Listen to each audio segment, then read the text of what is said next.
Hola. Hola. Hola. Hola, soy Liz Valle. Estoy al norte de los Estados Unidos, en Chicago, Illinois. Y yo soy Alba Onofrio, también reverenda Sex, y yo estoy en el sureste de los Estados Unidos. Y tenemos el gran placer de tener con nosotras hoy. Cuéntanos. Hola, soy Mónica Treviño Álvarez y me encuentro en la Ciudad de México. Bienvenida. Yes, bienvenida a Teología Sin Vergüenza, teología queer feminista que hace fluir la justicia. Como siempre le preguntamos a nuestra audiencia, ¿cuántas personas cristianas conoces tú que viven sin vergüenza de ser queer y o feministas? Casi no se escucha de nosotras, pero sí existimos. Aquí estamos por todas partes luchando en la academia, en las iglesias, en las calles, en nuestras comunidades. Luchamos por nuestras propias vidas. No somos machos, pero somos muchas. Somos queer feministas sin vergüenza de tener fe. Somos teólogas sin vergüenza de ser activistas. Somos la sinvergüenza. Le sacamos el jugo a la Biblia para producir teología queer feminista que refresque la lucha y haga venir la justicia. En cada episodio encontrarás teología bien jugosa, como agua de papaya. ¡Chúpetela! Hola, Berla Andrade, qué chévere que te uniste tempranito, igual que nosotras. Nueva temporada, nuevas invitades y nuevas seguidores. Gracias, saludos desde Venezuela, nos saluda Berla. Yadami nos saluda también. ¡Yeah! ¡Bienvenidos! Sí. Y pues siempre iniciamos con la misma pregunta para ver quién tenemos acá. Sabemos para que todos los que están nuevos aquí, es que no, pues todos somos calificadas de hablar de la teología, pero realmente no enfocamos en cuáles son los títulos, no sé qué, como ahí pueden leer en el bio de Mónica y cualquier otra invitada, quiénes son y de dónde vienen, pero en este espacio lo que queremos saber, Mónica, si tú identificas como una sinvergüenza, porque sí o porque no. Bueno, gracias por el espacio, Alba, Liz, a papachos a la distancia. Me da muchísimo gusto verlas, aunque sea pues en la virtualidad. Algún día será en persona, no lo dudo. Sí me identifico como una sinvergüenza definitivamente. Me parece ser que mi propia existencia en las iglesias así lo ha hecho posible. Me defino como una mujer creyente, migrante de la fe, por todos los procesos de entrada y salida en las diferentes tradiciones religiosas en las que he pasado. Y también soy lesbiana. Entonces, todo eso en las iglesias, pues no converge muy bien, la verdad. Pero pues creo yo que también me ha dado este espacio de sinvergüenza y de comunidad entre muchas otras y muchos otros que nos vivimos de manera diversa dentro de las iglesias. Entonces, me parece ser que los no lugares que ha generado esto también ha generado como mucha esperanza y muchos otros espacios de resistencia, que es lo que más agradezco de nombrarme sinvergüenza. Descaradamente sin vergüenza. Exactamente, Alba. Pues ya tenemos muchas personas que está a tiempo y aquí tienes muchos fans, Mónica. Saludes a todos, a todas. Sí, bienvenida a la tercera temporada y pues en este espacio realmente hay tantos temas que podemos tocar, Mónica. Hablamos de mil cosas entre nosotras, pero un tema que realmente no hemos tocado aquí que me parece tan importante, pero tan urgente además en este momento en que estamos todavía viviendo una pandemia mundial y que te considero una experta, particularmente en esos últimos meses de pandemia y encierre, es la culpa y que tiene que ver con las enfermedades de los cuerpos discapacitadas, de ser personas que siempre vamos a pasar de viva a muerta. Es como se fluye, es como funciona pues la vida, pero encuentro muchas personas que cuando algo pasa dice, ay, pobrecita, pero ¿qué hiciste? ¿Dónde está tu culpa en algo que te pasó. Entonces, cuéntanos un poquito de tu experiencia en esto y cómo, qué tiene que ver con la teología, con tu experiencia con las iglesias, etcétera. Porfa. Sí, con mucho gusto. Pues mira, este tema de la culpa, de las enfermedades, pues realmente lo llegué de manera bastante personal. Hace año y medio más o menos, me diagnosticaron enfermedades autoinmunes. Entonces, en todo este proceso de diagnóstico, de estar yendo a doctores, de si tienes esto, tienes del otro, siempre otra vez no sabes lo que tienes, pues finalmente mi parte espiritual, que finalmente es transversal a todas las áreas de mi vida, influyó muchísimo, ¿no? Aquí mi familia pues sigue siendo católica romana, yo sigo siendo creyente, entonces, bueno, todos estos procesos de diagnóstico hicieron que a mis manos llegara un libro que jamás voy a recomendar, de un padre católico que decía que las enfermedades eran provocadas por el homosexualismo y el lesbianismo. Y entonces, esto a su vez, el homosexualismo y el lesbianismo a su vez era provocado por un demonio que se apodera de tu cuerpo, que se apodera de tu alma y que te provoca eso. Y ese demonio, aparte de provocarme lesbianismo, me estaba provocando ahora enfermedades autoinmunes, ¿no? Entonces, como bueno, en la pandemia al inicio que escuchamos que es por el matrimonio igualitario que Dios nos está castigando por el COVID, ¿verdad? Mismo discurso, exactamente mismo discurso. Entonces, bueno, yo leo eso y mi primer momento es enojarme y decir, no, por supuesto que no, esto se va a la basura, yo ya no quiero saber nada de estos fundamentalismos religiosos, pero a lo largo del proceso, es decir, llegó un punto en el que sí me empezó a afectar, ¿no? Y sobre todo cuando yo tenía más dolores y cuando mi experiencia estaba como más cercana con las enfermedades, pues ¿qué es lo que hacía yo? Inmediatamente decía, por supuesto, es que Dios me está castigando. Y ojo, porque eso generalmente me pasaba a 2, 3 de la mañana y tú dices, ¿a quién le marcas 2, 3 de la mañana? Entonces, toda tu red de apoyo está bien dormida, está descansando, está en sus zonas. Entonces, bueno, lidiar con ese proceso y lidiar con todo lo que involucrara, me hizo empezar como a checar otras visiones, ¿no? A decir, bueno, no, esto no puede ser posible, ya, Mónica, quítate esa idea de tu mente, vamos a empezar a leer, vamos a empezar a reencontrarte tú con otras espiritualidades, pide ayuda, eso siempre ayuda, márcale a tus compitas de base y diles, otra vez estoy sufriendo, otra vez estoy como pasando por un mal momento, y bueno, esa colectividad y esa comunidad me ayudó muchísimo.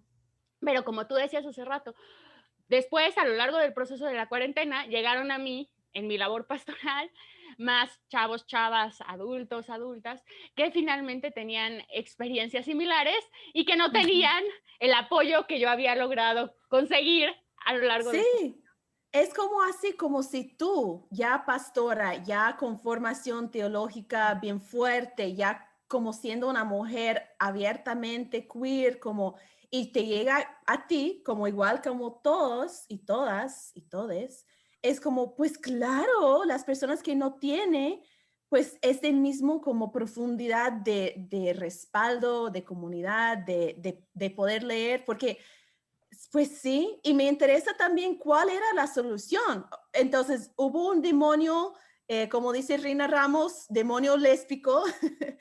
Entonces, como nos dijeron que orar fue, o como quitar el derecho de casarnos como personas queer, era como la respuesta a COVID.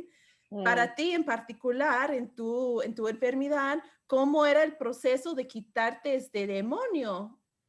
Era todo un proceso. Ok, cuéntanos. El primer paso involucraba ir a una serie de talleres que este sacerdote daba por el Estado de México. Después de hacer, yo nunca fui, la verdad, no me sometí a eso, pero bueno, después de ese paso, la idea era confesarte diario con ellos, con esos sacerdotes. Yo no sé qué les iba a contar todos los días, pero bueno, ¿verdad? He ido a no sé cuántas marchas feministas, he hecho no sé qué tanta cosa, pero diario, pues, así, pasarnos diario confesándonos, y después de eso yo tenía que comulgar en esa misma iglesia como por un mes y comprometerme a no volver a pecar. Pero ojo, porque no volver a pecar no solamente significaba dejar de estar en el lesbianismo, sino que aparte de todo significaba no escuchar música de rock, no tener ayuda espiritual de espacios no católicos. Es decir, realmente era una gran diversidad de prohibiciones en los que realmente lo único que me dejaban prácticamente era casarme, tener hijos, tener una falda, porque el pantalón también era pecado, y ser una buena católica. Y miserable por toda la vida, una vida horrible. Estar muerta en vida, eso era lo que ellos querían. Es decir, finalmente querían como que me despojara de todo lo que significa ser Mónica para, disque, curarme. Por supuesto, los mandé muy lejos, pero ese discurso de alguna o de otra forma, pues sí me afectó. Pues eso me suena ahora mismo en Puerto Rico, o sea, muchas personas, yo soy puertorriqueña, aunque vivo en la diáspora, están haciendo estas vistas, ¿no? Para pasar una ley y el debate es sobre terapias de conversión. Eso me suena a una terapia de conversión muy sofisticada por alguien que ni siquiera tiene cualificaciones de terapista.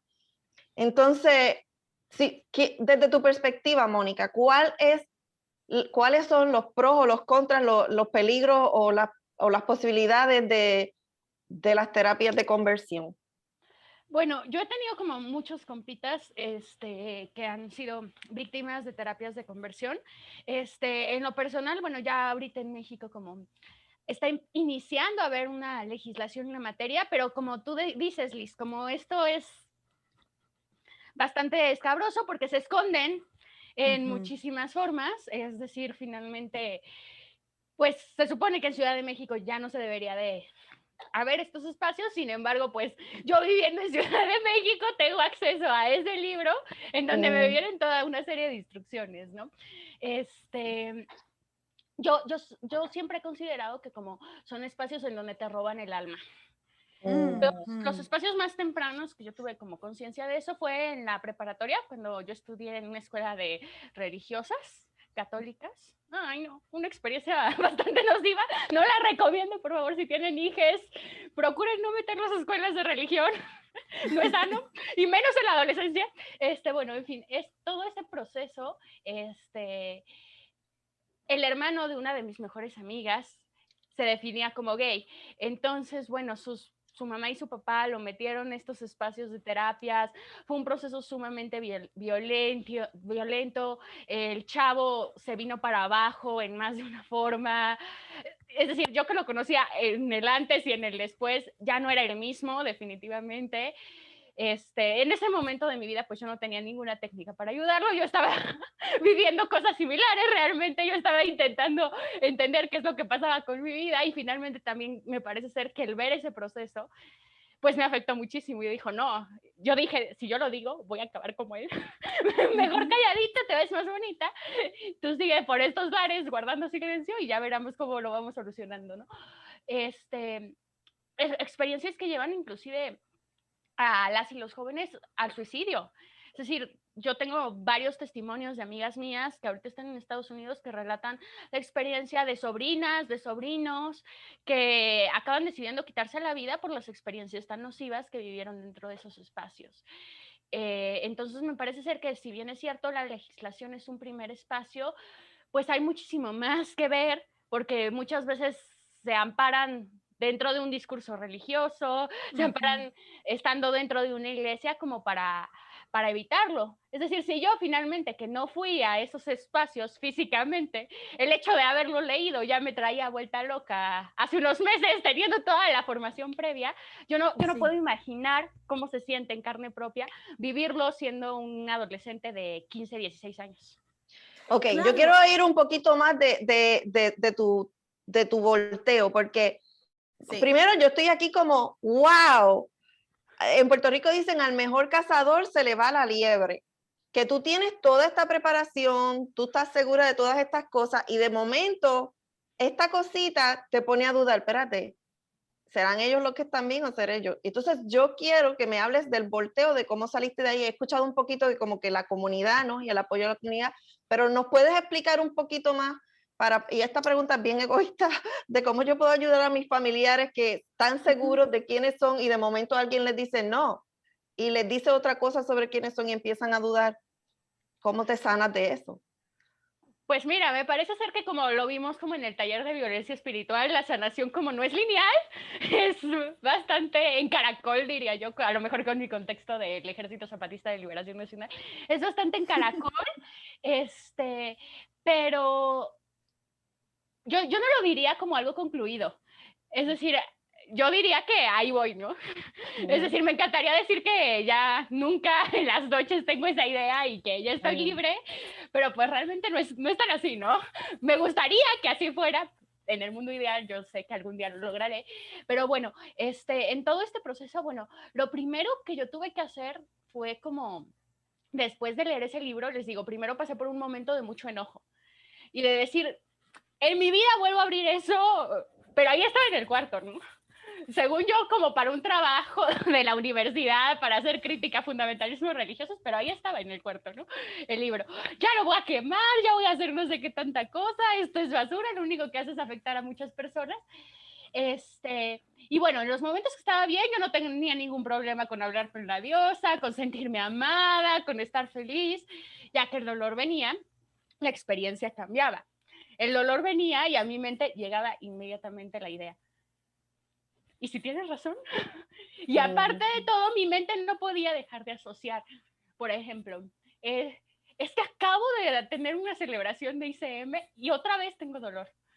¿No será que Dios no quiere? Y evidentemente mi mente, toda macabra, me hacía creer que lo que había pasado un día antes o 8 horas antes era culpa de que yo me sintiera mal.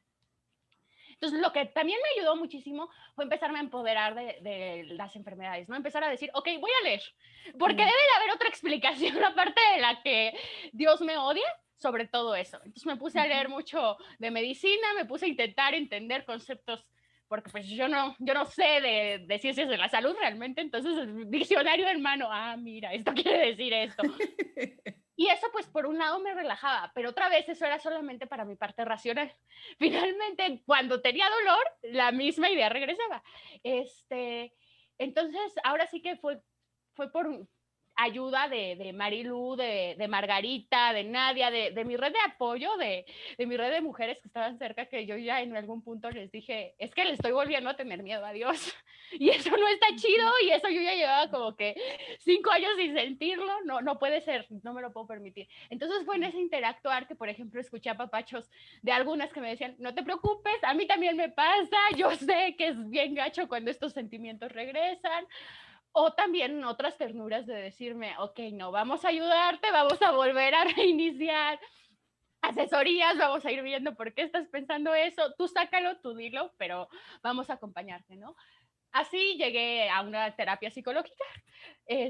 Por suerte yo caí en un espacio en donde la terapeuta no me dijo, es que tú te tienes que liberar de la idea de Dios, porque también es una experiencia que yo ya traía, que me decía, tu problema es Dios, si tú te vuelves agnóstica, si tú te vuelves atea, ya no vas a tener ningún problema. Entonces yo también por eso, yo no le tenía como mucho fe a los espacios psicológicos, pero pues bueno, estaba muy mal, entonces necesitaba asistir a uno. Me metí al espacio psicológico, y lo primero que me dice la chava, porque yo sí llego y le digo, es que yo siento que Dios me odia. Yo sé que tú no entiendes lo que te estoy diciendo, pero yo siento que Dios me odia y yo ya no quiero sentirme así. Entonces me dice, vamos a trabajar, vamos a escribirle una carta a tu yo chiquita, porque a quien tú le tienes que explicar todo lo que tú has entendido de manera racional es a tu yo de 5 o 6 años, que vivió toda esta violencia espiritual, que, bueno, no ocupo esos términos, yo ya esos los estoy implementando, que no entiende lo que pasó, ¿no? Porque si tú le hablas de teología feminista, si tú le hablas de teología queer, ella no lo va a entender, porque tiene 5 o 6 años. Entonces tú también estás siendo muy injusta con esa niña que no sabe lo que le estás hablando. Yo no sabía qué hacer, entonces de plano cojo el teléfono y le mensajeo a Margarita. Le digo, Margarita, yo no sé cómo hacer eso, ¿no? Ayúdame, yo no sé cómo explicarle a una niña de 5 años eso. Entonces, bueno, ella me cambia un poco el ejercicio que tenía que hacer para la psicóloga y me dice, escríbele una carta a Dios. Escríbele una carta a Dios. No te escribas ahorita una carta a ti, escríbele una carta a Dios. Yo les prometo que yo creo que en mi vida le había escrito una carta a Dios diciéndole, soy lesbiana. Yo creo que en mi vida había hecho eso.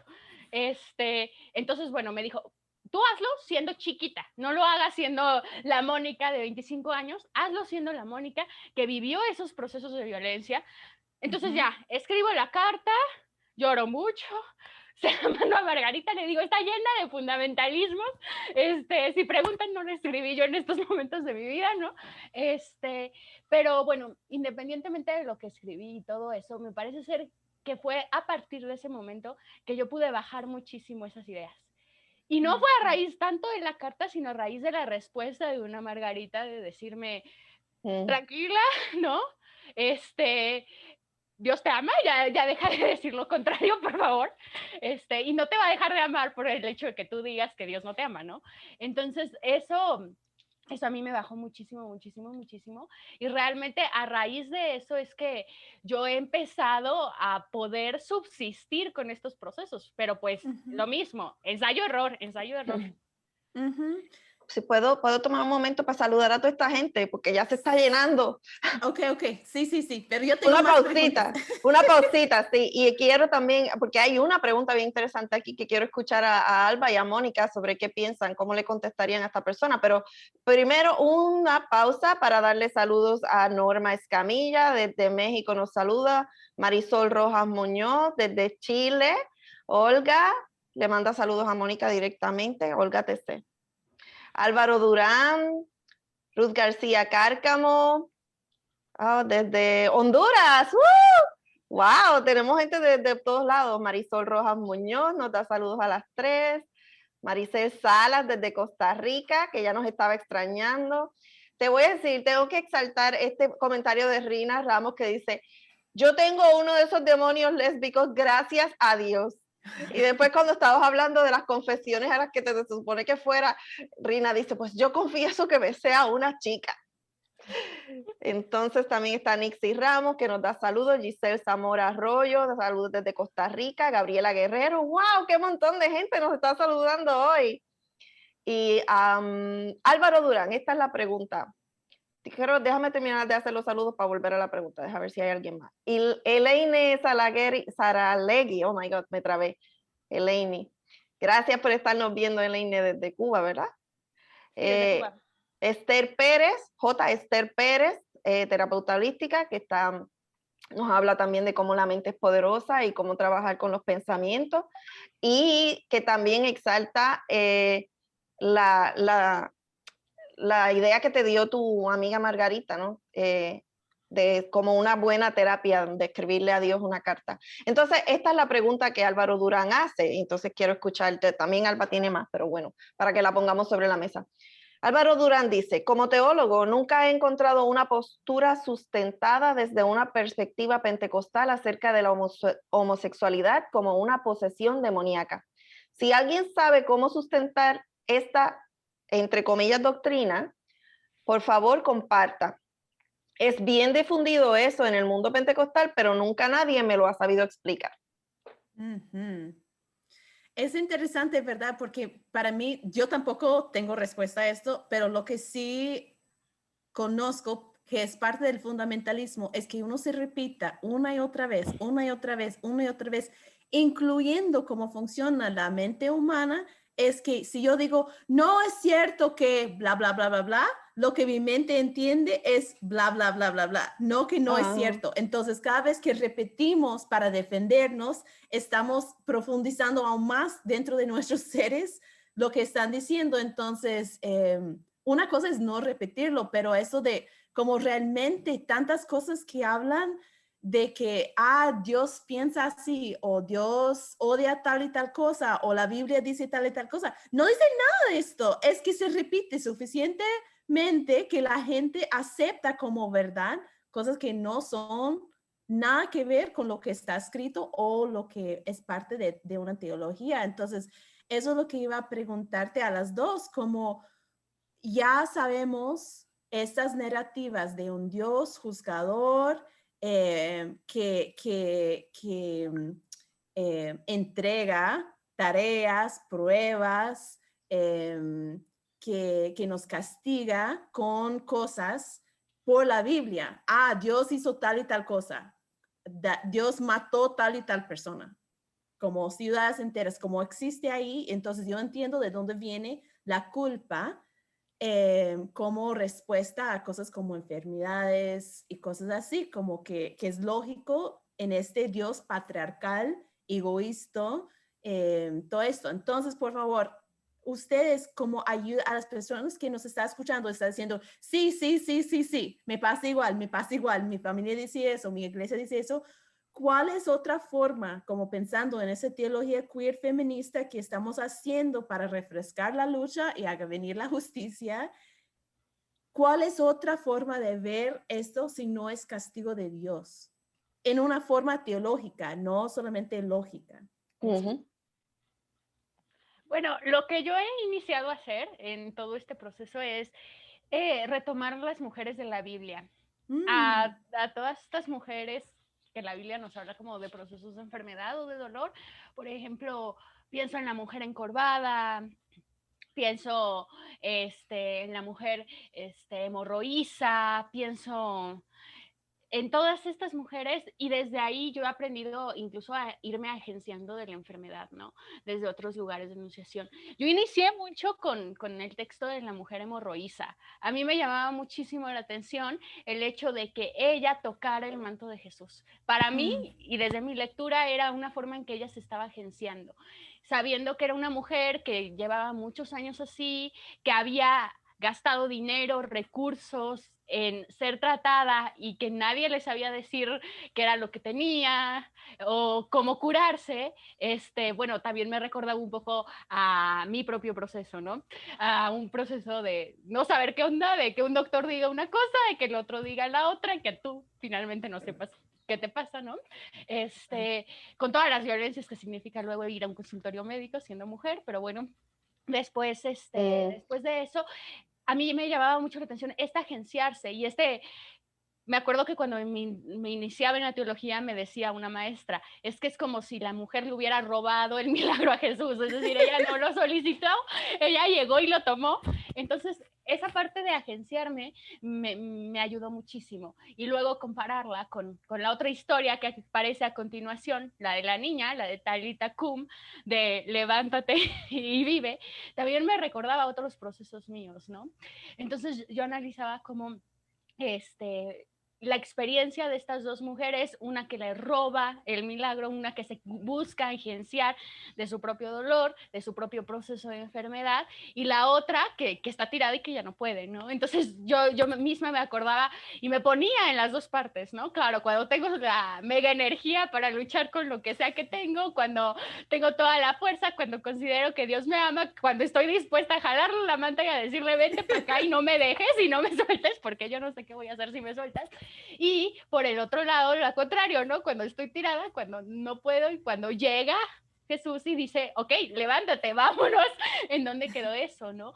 Entonces, esa historia como fue de las primeras en las que me ayudó en el proceso de sanación y de hecho es una de las historias que yo también he ocupado, ¿no? Cuando me llegan personas con procesos similares, inclusive relacionados con VIH, que igual es el mismo discurso, ¿no? Dios te odia, te mandó este virus porque quiere acabar con las personas que son como tú, y bueno, son experiencias que se siguen repitiendo, ¿no? Y que siguen llegando a mis oídos dentro del pastoreo, entonces el retomar estas historias a mí me ha ayudado muchísimo.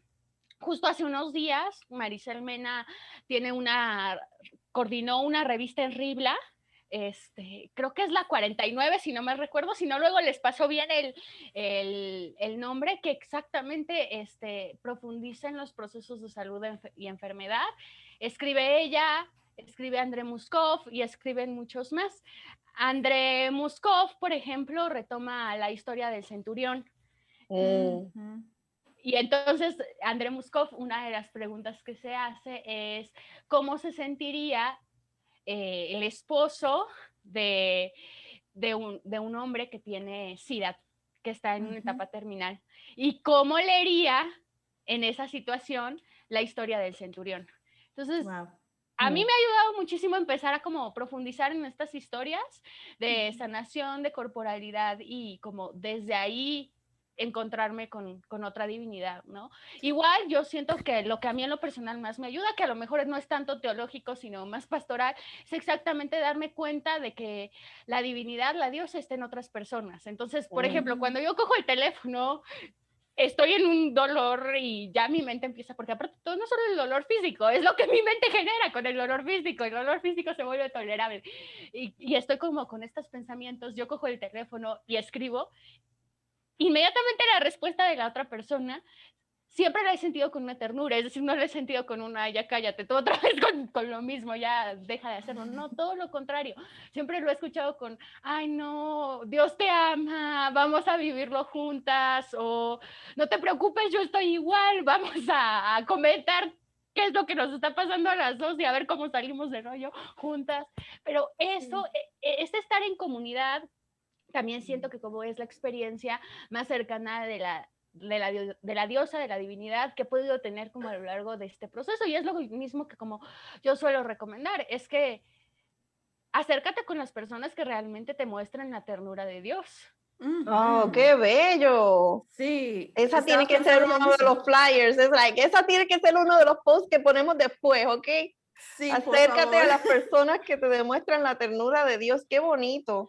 Y aquí estamos modelando ese conversar en comunidad y ver qué herramientas teológicas tenemos. Me encanta, Mónica, cómo estás recuperando esa historia.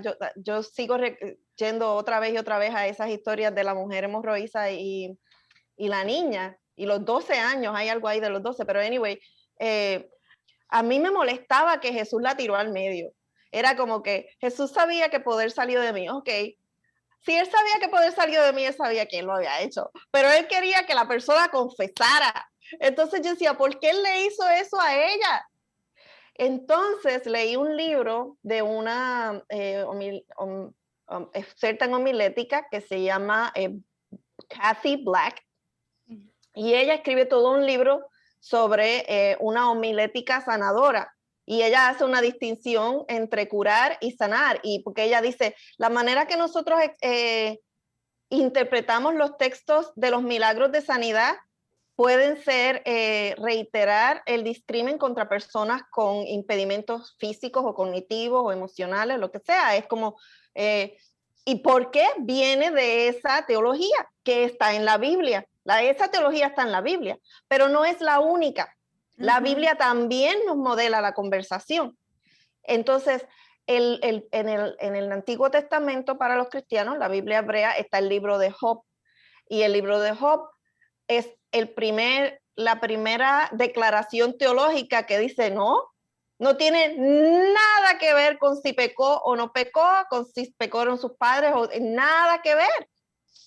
Es la enfermedad pasa, punto. Bueno, Job hace una declaración teológica peor, que Dios está jugando con la suerte de los seres humanos, apostando ahí con el diablo para para probarte que a pesar de su enfermedad me será fiel. Yo no sé si Mónica es una Job escogida por Dios para demostrar que Mónica va a ser fiel a pesar de su enfermedad.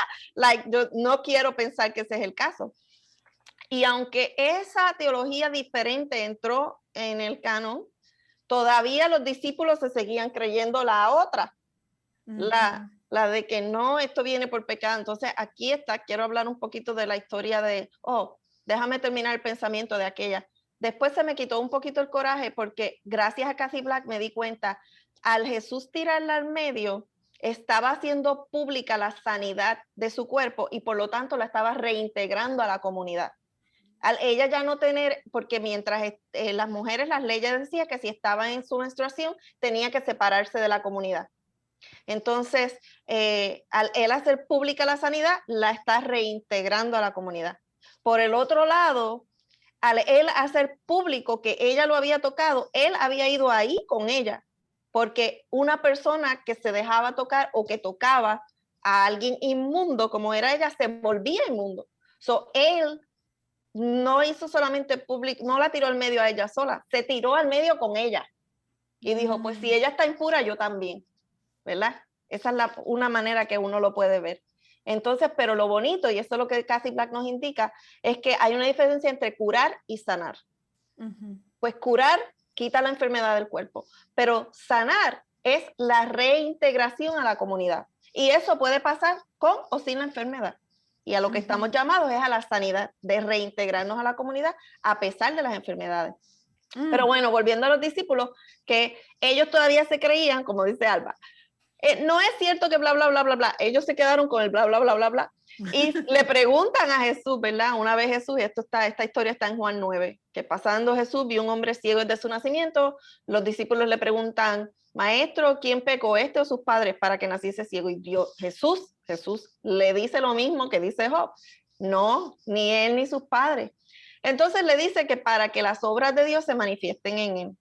Y lo que hace es que escupe en la tierra, hace lodo, se lo pasa por los ojos, le dice que se vaya y se lave, y después allá va el tipo y es todo, se vuelve todo una noticia pública que Jesús es capaz de sanar. Pero yo creo que más que decir que Jesús es capaz de sanar, Jesús hizo algo que solamente Dios hacía, que es crear vida del lodo. O sea, esto de escupir en tierra y hacer lodo con la saliva es un recordatorio del Génesis y de cómo Dios creó al ser humano. Y es demostrar el poder creador de Jesús. Entonces, cuando yo lo veo desde esa hermenéutica que nos da Kathy Black, que nos da Jesús mismo y que nos da Job, yo digo, bueno, ese demostrar en esa persona el poder de Dios, ¿era necesariamente, te voy a enfermar para luego sanarte, para que todo el mundo vea que yo soy Dios? ¿O es más bien simplemente enfocarnos que Jesús tiene ese poder creador de la divinidad? Y entonces él sigue ahí diciéndole eso a todo el mundo, y yo me puse a pensar en cómo nosotros vemos los testimonios de las demás personas. Y me puse a pensar en eso, en cómo pues no necesariamente nos enfocamos en lo que no es, ¿verdad? Entonces, aquí fue al revés. La persona sanada fue la que tiró al medio a Jesús, al revés de la historia de la morbosa, ¿verdad? Pero lo tiramos al medio. Entonces, anyway, gracias por eso bonito de la ternura. Y bueno, lo que también quería contestarle a quien hizo la pregunta fue, no has podido escuchar el argumento porque no existe. Es al revés, es que en aquel tiempo en que la Biblia fue escrito, no tenían los conocimientos científicos de la salud que tenemos ahora, y cuando ellos veían cosas que ellos pensaban que no eran normales, pues decían, pues tiene un demonio. Y así pasaba con personas que padecían de epilepsia y distintos comportamientos que decían, wow, eso no está bien. Entonces decían, es de un demonio. Pero ahora porque sabemos diferente. Es más fácil, sí. Pues claro, pero ahora tenemos otras explicaciones. Así que, como dice Mónica, vamos a leer, vamos a instruirnos mejor y a tener pues yo también quería hablar de eso porque nos enseña que lo más simple es lo correcto, pero no es así. Como es algo falsa que nos enseña como la supremacía cristiana. Pues eres una esclava es porque tú valoras menos como ser humano, o no ni es ser humano, por ejemplo. Y como no, es que Dios no es simple. Pues podemos decir Dios es amor, Dios es vida, sí. Pero realmente, si uno ve todo el planeta, todo el cuerpo del ser humano, y qué tan complicado es de sanar, de mil cosas, de tener bebés, de los flores, de las plantas, de los animales, es que no es algo súper sencillo, no es como, sí, así de fácil. Entonces, para mí, una cosa que siempre, cada vez que yo escucho algo como una respuesta súper fácil, sí, es fácil, no piensas esto, o lo que sea, como para mí es como, ok, pero ojo, cuando pasa, cuando eso es el consejo, porque el mundo no es así, los cuerpos no son así, la planeta no es así, Dios no es así, es complicado, y como hay límites dentro de lo que podemos saber, incluso con toda la ciencia y todo. Y para mí tan importante reconocer como estamos en eso juntos, y tenemos que encontrar lo que podemos agarrar de lo que creemos para ayudarnos a seguir y ayudarnos a sanar. Pero me encanta esa idea, Liz, porque es como Mónica estaba intentando curarte, pero no sanarte, como curarte, pero con ese cura sales todo lo que te hace a ti. Entonces, como quitar la vida para estar sana, cuando realmente como el intercambio para mí es como el intercambio no es justo ni es nada como agradable. Una cosita más antes de que regresamos, quería mencionar que todas esas personas, si las personas están escuchando pensando, wow, yo quiero conocer este compa Margarita o pues casi todas las personas que has hablado, Maricel Mena, André Muskov, Margarita Sánchez de León, Marilo Rojas, tienen episodios de Teología sin Vergüenza. Entonces, si no tiene acceso a ciertos libros o a revistas, cosas así, hay muchas charlas en línea, pero también en Teología sin Vergüenza. Entonces, puedes repasar y escuchar las voces y la teología de esas personas. Entonces, yo quiero saber ya sé que tenemos muchas más personas saludándonos, pero otra pregunta para mí es, ¿cuáles consejos teológicos como pastoras, porque las dos son pastoras, cuál es el consejo? Las tres, Alba, las tres. Las tres. ¿Cuáles son nuestros consejos entonces para personas que están pasando por enfermedades, por el COVID, por otras condiciones que no se sanan en general como para toda la vida? ¿Cuál es el consejo pastoral, teológico de respuesta cuando la respuesta más fácil es que Dios te odia o que Dios te está culpando? Eso es sencillo. Cualquier persona de la calle puede decir, ¿qué hiciste? ¿Verdad? Eso es lo más sencillo, nos enseña, tiene que ser. Pero no es cierto, y nosotros con todos nuestros seres, yo estoy convencida que todas las tres estamos convencidas de que Dios no es así y que eso no es la respuesta. Entonces, ¿cuáles son los consejos que podemos dar a las personas que nos están escuchando y a las personas de nuestras comunidades? Bueno, desde mi experiencia, tanto personal como acompañando a otras personas que pasan lo mismo, me parece ser que también muchas veces es muy complicado entender el por qué estás enferma, el por qué estás enferme. Y más aún si es una enfermedad de la que no se conoce, o de la que no tiene cura, es decir, no te están diciendo que tienes gripe y que vas a pasar 2 semanas en cama, a lo mejor no, te están diciendo a lo mejor que va a ser un proceso muy largo, de por vida, en algunos casos que te lleve a la muerte, en unos casos que es terminal. Entonces, me parece ser que todo esto genera que inclusive vengan a nuestra cabeza explicaciones más sobrenaturales. Por ejemplo, yo estando en grupos de apoyo para diferentes enfermedades autoinmunes, he aprendido muchísimo que también a la gente le suele ser de mucha utilidad estos discursos. ¿Por qué? Porque finalmente se afianzan de algo, se agarran de ese algo, y si yo rezo muy fuerte me voy a curar. Entonces, si yo lo creo con todo mi ser, rezo muy fuerte y me voy a curar, pues me da consuelo. Y esperanza, ¿verdad? Ajá, entonces en medio de todo eso, que es como algo que yo también me he preguntado, ¿por qué pegan tanto estos discursos, no? ¿Por qué a la gente le llaman tanto la atención y se apega tanto a ellos? Yo me lo he explicado muchas veces así, y muchas veces yo me he cachado diciendo, pues es que a mí también me gustaría tener como la certeza de que si rezo 10 Aves Marías, 5 Padres Nuestros y 2 credos, me voy a curar, ¿no? Desde a lo que tengo.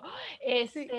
Pero pues me parece ser que eso también involucra no habernos enseñado a ver la salud y la enfermedad en unos procesos de integralidad. Lo que ustedes decían antes, ¿no? Finalmente, pues también te niegan muchas cosas. Y aparte de todo, perdón, pero a mí quién me asegura que si yo hago todas esas cosas me voy a curar. Capaz que acabo más enferma. Es más, yo no dudaría que voy a acabar mentalmente más enferma. Independientemente si físicamente estoy bien o mal, voy a acabar mentalmente con una crisis superior a la que ya traigo, y gracias, no, me conformo con la que tengo y está súper, está como para añadirle más. Entonces, bueno, igual en las iglesias inclusivas suele llegar gente que tiene súper interiorizado todos estos discursos. que el demonio se apodera de ellas, de ellas, o que la enfermedad es un castigo. Entonces, sacarlas de todo esto, pues no es fácil, ¿no? Porque pues involucra también un contacto con la divinidad diferente, una violencia espiritual. Me parece ser que todo esto está enmarcado como de mucho daño y que realmente yo siento que tiene que ser algo integral. Yo como pastora les puedo decir que Dios les ama, que siempre van a ser bienvenidos, que las enfermedades también responden a otros procesos. Les puedo compartir inclusive la propia experiencia, que en lo personal, a raíz de este año y medio, eso también me ha ayudado mucho. Es decir, el verme vulnerable ante los otros, generalmente también ayuda a que también dejen de creer, que yo no sé por qué lo creen, que yo estoy aquí y ellos allá, cuando yo estoy hasta abajo y eso no va a cambiar, ¿no? Pero finalmente todo ese proceso de humanizar mi experiencia hacia los otros, creo que ha ayudado muchísimo en la labor pastoral, y yo no dejo de comprarle terapeuta, yo no puedo atenderlos terapéuticamente hablando, yo los puedo acompañar en procesos de relación con la divinidad, yo les puedo escuchar, si son víctimas de violencia, por supuesto que yo les acompaño a poner la denuncia sin ningún problema, es más, los voy a acompañar en todo el proceso, pero yo no puedo definitivamente darles terapia o ayudarles a sanar otras cosas que tienen dentro. Entonces me parece ser que verlo desde algo integral y la espiritualidad como parte de este todo también ayuda muchísimo, y es en donde yo más espacio he encontrado para realmente hablar de una experiencia con lo sagrado diferente. Me gusta eso de verlo desde la integralidad. Yo también tengo condiciones de salud que no se han ido.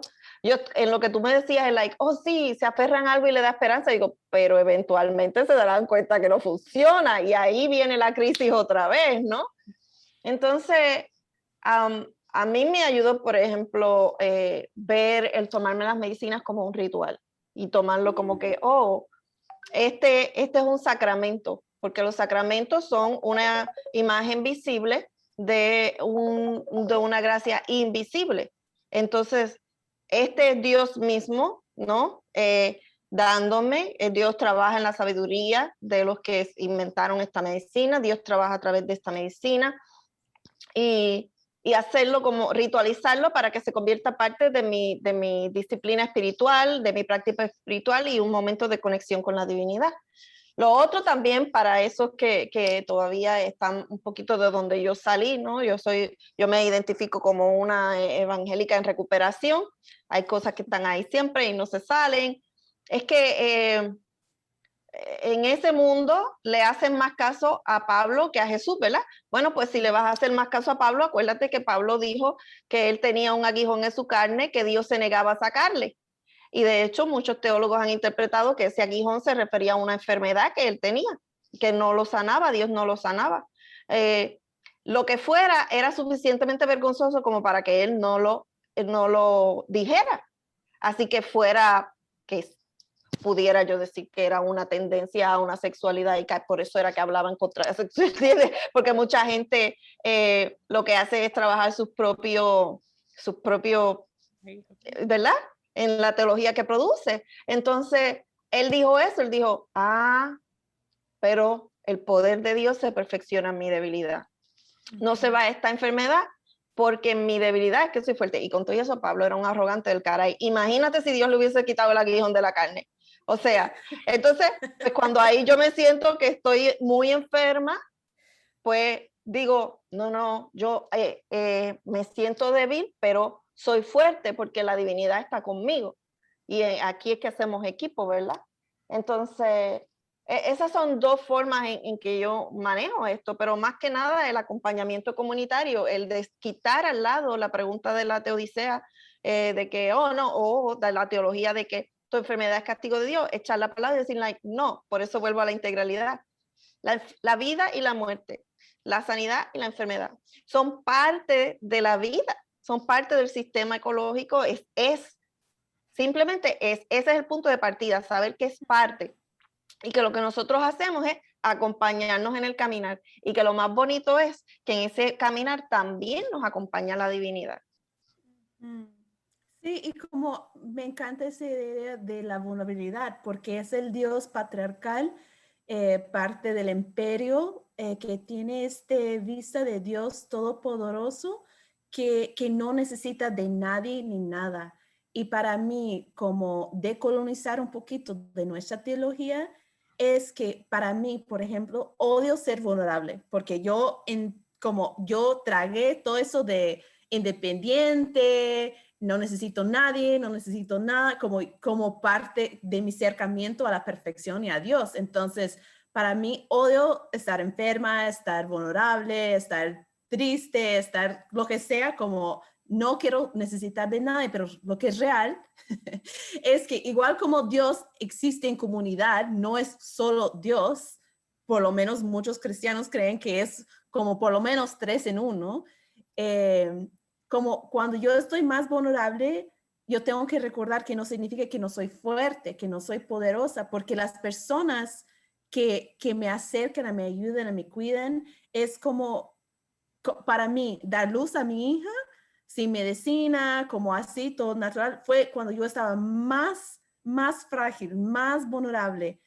Pero las personas que me estaban acompañando me decían, pero nunca te vimos más fuerte que ese momento. ¿Me explico? Entonces, eso de romper con el binario, que un lado es débil, vulnerable, frágil, y el otro lado es poderoso, independiente, que no necesita de nadie, pero es mucho más integral porque en los momentos en que estamos vulnerables, como estamos invitando a otras personas, otros seres, la naturaleza para algunos, de acompañarnos igual a Dios, que eso nos hace más fuerte y parte de vivir la condición humana. Entonces me encanta esa idea, Mónica, de también romper con esas ideas de que, somos pastores, somos teólogas, tenemos que estar aquí y ustedes nos escuchan porque nosotras sabemos y pues me parece pues sí, tan importante romper con esas ideas de ese Dios y también de ese como independencia.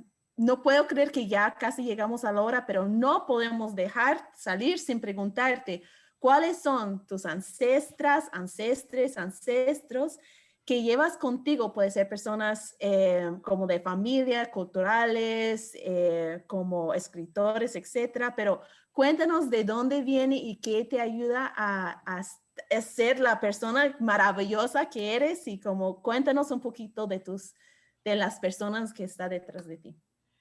Con mucho gusto, mis ancestres. Pues yo diría que en este proceso quien más me ha acompañado ha sido Sor Juana Inés de la Cruz. Yo estudié en el claustro de Sor Juana, la universidad, entonces desde que estudié ahí como siempre me sentí muy identificada con ella, porque pues creo yo que aunque vivió hace muchísimos años y la diferencia fue como mucho, muy grande en cuestión de eso, finalmente pues teníamos experiencias similares en tanto iglesia católica, en tanto que hacer, a las dos nos encanta estudiar, como si estuviera aquí al lado de mí lo digo, ¿verdad? Pero bueno, a las dos nos encanta estudiar y me parece ser que en todo este proceso de encuentro con las teologías feministas, ella fue fundamental como para que yo me preguntara, yo no puedo ser la única loca, voy a googlear teología y feminismo y voy a ver, y si no, pues a Sor Juana regreso, pero de qué algo salgo a lo entonces, me parece ser que como ella fue la primera en este proceso, Marcela Altus-Reif, sin duda alguna, me parece ser que igual en estos primeros momentos que yo me acercaba a los estudios de género, yo me acuerdo que no podía entender la teoría queer. Me costaba muchísimo trabajo porque pues mi mente estaba enfocada en el binario y en la Iglesia Católica Romana y en todas esas estructuras. Entonces yo leía, me acuerdo, los documentos y me asustaba muchísimo. Por ejemplo, yo leía el manifiesto contrasexual para mis clases de la universidad. Me acuerdo que varias veces simplemente lo borré de la computadora porque yo quedaba súper asustada. Entonces luego llego a Marcela Altus-Reif, leo a Marcela Altus-Reif y desde Marcela Altus-Reif yo empecé a entender la teoría queer. Sin ella definitivamente no hubiera podido entender eso o no me hubiera animado a profundizar más porque la verdad le tenía mucho miedo, ¿no? Pero ¿qué explicó ella? Cuéntenos un poquito, porque para las personas que nos escuchan tal vez no se conoce de ella. Entonces, ¿cuál era porque yo escucho mucho que la teoría y la teología queer es como demasiado, como ahí no puedo ni imaginar. Entonces, ¿cuál era como el puente que ella te hizo con eso? Bueno, voy a intentar recordarlo porque la verdad, yo creo que estaba bastante, no sé, bastante ida para llegar a un puente entre Marcela Alturrey y el manifiesto contrasexual, pero bueno, realmente como Marcela Alturrey a mí me empezó a hablar en un lenguaje religioso, que era lo que yo conocía en ese momento. Me empezó a hablar de una teología de vainilla, cosas, contextos que a lo mejor yo podía estar un poco más familiarizada. Me empezó a meter la sexualidad en Dios, y creo que para mí eso fue muy, muy relevante como para quitarle el miedo al manifiesto contrasexual, y ya que lo volví a leer, desde haber entendido ciertas ideas de Marcela Altusrey, me fue como mucho más fácil decir, pues por supuesto, me hace sentido, me gusta, voy a trabajar desde aquí. Pero si no hubiera llegado Marcela, yo creo que jamás hubiera defendido a la teoría queer, definitivamente. Perfecto. ¿Quién más? Entonces, si hay más ancestres, cuéntanos un poquito. Pues sí, me parece ser que también las propias mujeres de mi línea familiar, que me ha costado como mucho trabajo reivindicar por toda la historia llena de violencias que hay detrás, y de mis propias experiencias, ¿no? Pero pues, no sé, me parece ser que en medio de todo fueron mujeres muy poderosas. Por ejemplo, la mamá de mi abuelo materno, no fue aceptada por su esposo, entonces vivió sola toda su vida y mantuvo a su familia sola, lo que sin duda alguna, pues en la época que le tocó vivir, debió de haber sido algo pues bastante, bastante complicado, ¿no? Entonces, también, por ejemplo, mi bisabuela materna, era una mujer súper, súper religiosa, en momentos de mi vida como me ha costado muchísimo trabajo reivindicar eso, porque pues finalmente era una religiosidad que no compartimos. Yo creo que si ella viviera en la actualidad podríamos debatir bastante interesante. No creo que llegáramos a ningún acuerdo, la verdad, pero finalmente pues en su época fue muy fuerte, y fue muy fuerte dentro de la estructura religiosa. Estaba económicamente hablando muy bien acomodada, cosa que eso le favorecía muchísimo, porque pues finalmente los sacerdotes lo que querían era sus recursos, pero eso generaba a su vez que ella pudiera hablar en la iglesia, y que ella pudiera tener un lugar pues de incidencia, o medianamente de incidencia, por lo menos ser escuchada, ¿no? Entonces, no sé, reivindicar a todas esas mujeres, conocer sus historias, también me ha hecho entender mi propia existencia y entender la propia realidad que ahora yo afronto, familiar, social, cultural. Wow. Y en eso tiene un poco en común con Sor Juana Inés de la Cruz, ¿verdad? Que su familia, ella tenía acceso a unos foros que no todas las mujeres tenían, hay que ser claro en eso. Voy a aprovechar que estamos llegando al final de nuestro programa, pero tenemos algunas otras personas que saludar. Isaac Guaso, Cronopio Chilango, te manda saludos. Amanda también dice, yo la conozco, y él dice, ella es súper chingona. Entonces, tenemos también a Liceline Capó, que nos saluda desde Cuba, Elizabeth Ruiz desde Puerto Rico, Isabel Márquez nos manda saludos, le dice que gusto verlas juntas. Isabel Márquez, otra. Ok, y entonces tenemos también a una persona que quiero felicitarle por sacar la fuerza para atreverse finalmente a hablar en el chat. Dice Mariana, esta es Mariana Galeliano, dice, cada vez que las escucho aprendo mucho. No soy de escribir en los comentarios, pero quería que lo sepan. Así que celebramos que te atreviste a escribir, celebramos que hoy tuvimos 300 personas viéndonos en vivo de 11 países diferentes. Gracias por volverse a conectar. Compartan compartan este episodio con alguien a quien ustedes aman. Sigan contándonos sus historias sobre la teología acerca de la enfermedad y acerca de la relación entre la enfermedad, los demonios, la homosexualidad o el ser queer. Y sobre todo qué herramientas de sanidad y de comunidad y de levantarse les han servido, y así somos comunidad, que nos apoyamos y nos levantamos unas personas a las otras. Y también para hacer comunidad tenemos la lista de difusión en que mandamos los afiches todas las semanas para que están pendientes el día, la hora del próximo episodio. Pues también puedes seguirnos en redes en @teosinvergüenza. Podemos encontrarte, Moni, díganos dónde podemos encontrarte, porque yo sé que tú también estás mucho en redes y tus organizaciones también. Ajá, bueno, en Facebook me encuentran como Mónica T. Álvarez, igual en Twitter. Si quieren luego les paso el Twitter porque se me ocurrió ponerle acentos, no sé a quién se le ocurre ese su sano juicio y entonces aparecen símbolos bien extraños, pero luego se los paso. Y si quieren les paso mi mail, monicatreves con V y Z @gmail.com.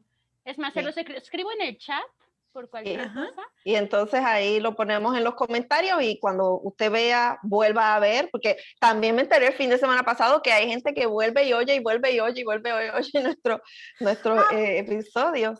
Tenemos un anuncio, Mónica, casi olvidé.